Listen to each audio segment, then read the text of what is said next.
नमस्कार दोस्तों, सड़क समस्याओं को लेकर आज एक बार आपकी सेवा में हूं और मामला है ये सारोल वाली रोड का।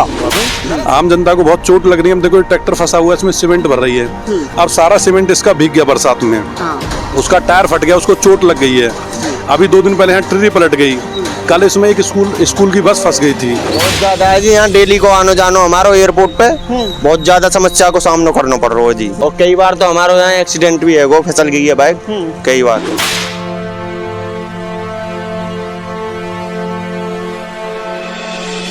दरअसल खुर्जा कट के पास से जो रास्ता सारोल की तरफ जाता है, ये उसकी दुर्दशा हो रही है। यहाँ पर मंगरौली रोड भी कहते हैं इसको, चौरौली रोड भी कहते हैं, और आगे जाके अरावलपुर और सारोल की तरफ ये रास्ता चला जाता है। अब आप मेरे पीछे देख रहे होंगे कि यहाँ पर एक ट्रैक्टर फंसा खड़ा है और यहाँ कम से कम आधा फुट से ज़्यादा गहरा गड्ढा है और यहाँ पूरे में ही गड्ढे हो रहे हैं।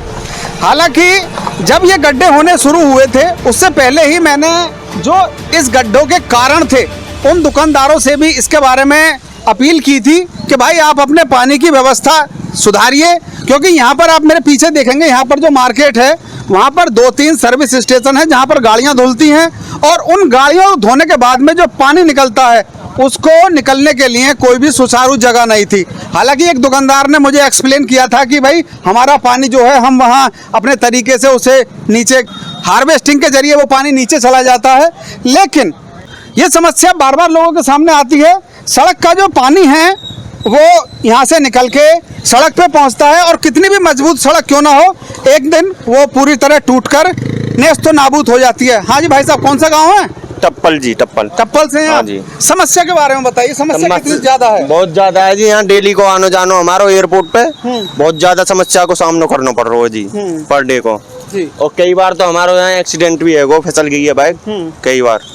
तो कल की ही बात है, मैं आपको जो वीडियो दिखा रहा हूँ, टिर्री जो ई रिक्शा होती है वो सवारियों से भरी हुई थी और वो ई रिक्शा यहाँ पर पलटी थी, जिसे भागकर लोगों ने बचाया था। बहुत सारे लोग उसमें बैठे हुए थे। तो ये जो समस्याएं हैं ये छोटी-छोटी समस्याएं हैं, लेकिन कहीं ना कहीं ये बड़े हादसों को दावत देती हैं, और कहीं ना कहीं इस बड़ी समस्याओं को लेकर ये समस्याएं सामने आती हैं। मेरे साथ जेपी शर्मा जी हैं, जिनका प्रतिष्ठान पास में ही है। शर्मा जी, बहुत बुरी हालत हो रही है, आपके सोते सोते आपका प्रतिष्ठान सामने, आवाज़ क्यों नहीं उठा रहे? नमस्कार चंचल जी, आपके सभी दर्शकों के लिए बहुत बहुत नमस्कार मेरा। हमने इसकी 5 तारीख में अथॉरिटी के चेयरमैन राकेश कुमार जी को चिट्ठी भी लिखी थी, उनको मेल भी किया था। उसके बाद 7 तारीख में हम उनके ऑफिस में जाके मिले थे, लगभग शाम को 5 बजे का उनका समय दिया था उन्होंने। हम उनसे मिले तो उनसे कहा था कि भाई यहाँ बहुत व्यवस्था खराब है और लगभग 2-2 फीट इसमें गड्ढे। मैंने उनको एक वीडियो दिखाया जिसमें ट्रिरी पलट गई, जिसमें 4-5 महिलाओं को चोट लग गई। इस रोड की हालत अभी जब मोदी जी आए थे, जब इसको रिपेयर करा दिया गया था, इसकी हालत काफ़ी समय से खराब है। यहाँ के पानी आने से भी इसकी खराब हुई है सर्विस सेंटर के, और यहाँ वैसे ही रोड हल्का नीचा है तो पानी भर जाता है बरसात में। इसी के कारण जब आप ग्रेटर नोएडा की तरफ मुड़ेंगे इसी अंडरपास से, तो उधर भी रास्ता ऐसा ही हो रहा है, ये भी हो रहा है। तो विकास की अगर बात करी जाए, विकास हो रहा है, लेकिन रोडों के बिना विकास कैसे होगा? तो अच्छी बात है, विकास होना चाहिए और हम भी इसके भागीदार हैं, और हमें भी ऐसा सौभाग्य प्राप्त हुआ है कि जो गौतम बुद्ध नगर के जेवर में हमने जन्म लिया है, तो विकास हम देख रहे हैं। लेकिन जब रोड अच्छे होंगे, व्यवस्था अच्छी होंगी, वो अथॉरिटी का एरिया है, तो मैं तो यमुना प्राधिकरण से ही कहना चाहूँगा कि एक बार आप अपना सर्वे करा के अच्छे से रोड बनवा दें। आम जनता को बहुत चोट लग रही है। हम देखो ट्रैक्टर फंसा हुआ है, इसमें सीमेंट भर रही है। अब सारा सीमेंट इसका भीग गया बरसात में। उसका टायर फट गया, उसको चोट लग गई है। अभी 2 दिन पहले यहाँ ट्रिरी पलट गई। कल इसमें एक स्कूल की बस फंस गई थी। ये बातें शायद 1-2 दिन पहले ही हैं। उस दिन आज सुबह भी इसमें स्कूल के बच्चे फंस गए। अब यहाँ से कावड़ यात्री निकल रहे हैं, उनके लिए भी रास्ता नहीं है। तो यमुना प्राधिकरण अपनी चीज़ों को देखे, अगर उसने अपने अंडर में लिया है विकास कराने के लिए, तो अपनी जिम्मेदारी निभाए।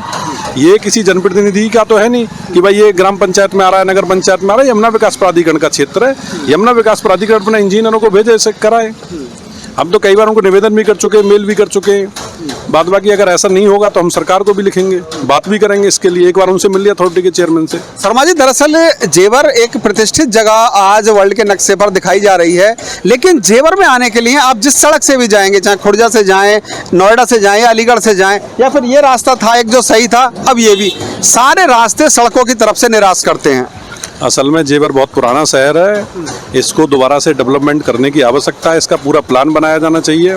अब यमुना अथॉरिटी अगर इसको कर रही है तो यमुना अथॉरिटी इसका पूरा प्लान बनाए और इसका जहाँ पानी निकलने के लिए ले जाना चाहिए वहाँ ड्रोन की व्यवस्था करें, तो नाले अच्छे बनाए, रोड अच्छे बनाए, जब ही इसका सुधार हो सकता है, वरना इसका सुधार नहीं होगा। क्योंकि यहाँ कहीं ऐसा नहीं है जैसे हम अथॉरिटी ग्रेटर नोएडा में देख रहे हैं, नोएडा में देख रहे हैं, तो ये पुराना डेवलपमेंट हुआ है। तो अब आज के नई तरीके से बराबर आबादी बढ़ रही है। अब देखो जेवर से हाईवे तक आबादी बिल्कुल बढ़ गई, उधर गोपालगढ़ तक बढ़ गई, उधर साबोता तक बढ़ गई। तो जितना एरिया बढ़ा है उसी के हिसाब से डेवलपमेंट की आवश्यकता है। अब देखो स्कूटियां लेके जा रही हैं बच्ची, उसमें फंस गई उसकी स्कूटी, तो व्यवस्था बड़ी दिक्कत है। तो यहाँ मैं तो यही कहना चाहता हूँ यमुना अथॉरिटी से, यमुना अथॉरिटी अपना आके इंजीनियर को भेज के सर्वे करा के इन रोडों को जल्दी बनवा दें। किसी अपरे घटना का इंतजार ना करें। कल को किसी की जनहानि हो गई तो उसकी पूर्ति नहीं कर सकता कोई। आप रोड बना सकते हो लेकिन किसी का आदमी मर गया तो उसकी पूर्ति आप कहाँ से करोगे। तो मेरा बार बार निवेदन यही यमुना अथॉरिटी से कि इसका पूरा करा के सर्वे अच्छे से, जो उनका एरिया है बढ़िया से है, नाले बनवा के दोनों तरफ अच्छे से इसका सर्विस रोड को बनवा दें। क्योंकि अब तो यमुना अथॉरिटी का पूरा एरिया है और यमुना अथॉरिटी कहीं दूसरी, पहले यमुना अथॉरिटी नहीं बनाई है सड़क।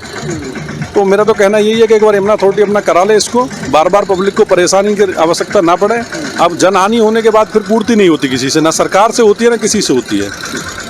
तो दोस्तों, प्लान की आवश्यकता है। जो यमुना प्राधिकरण से संबंधित अधिकारी हैं वो सुने और जो जिला प्रशासन के अधिकारी हैं कृपया संज्ञान लें, क्योंकि एक बेहतर प्लान के साथ ही अब जेवर में डेवलपमेंट की आवश्यकता है। क्योंकि तमाम सड़कें जो भी जेवर को विभिन्न रास्तों से जोड़ती हैं वो कहीं ना कहीं क्षतिग्रस्त हैं और लोग मांग कर रहे हैं कि जेवर को जिस तरह से बेहतर सिटी के रूप में दर्शाया जा रहा है उसी तर्ज पर जेवर का डेवलपमेंट हो। फिलहाल के लिए इतना ही। जुड़े रहें हमारे साथ, देखते रहें जेवर प्रेस।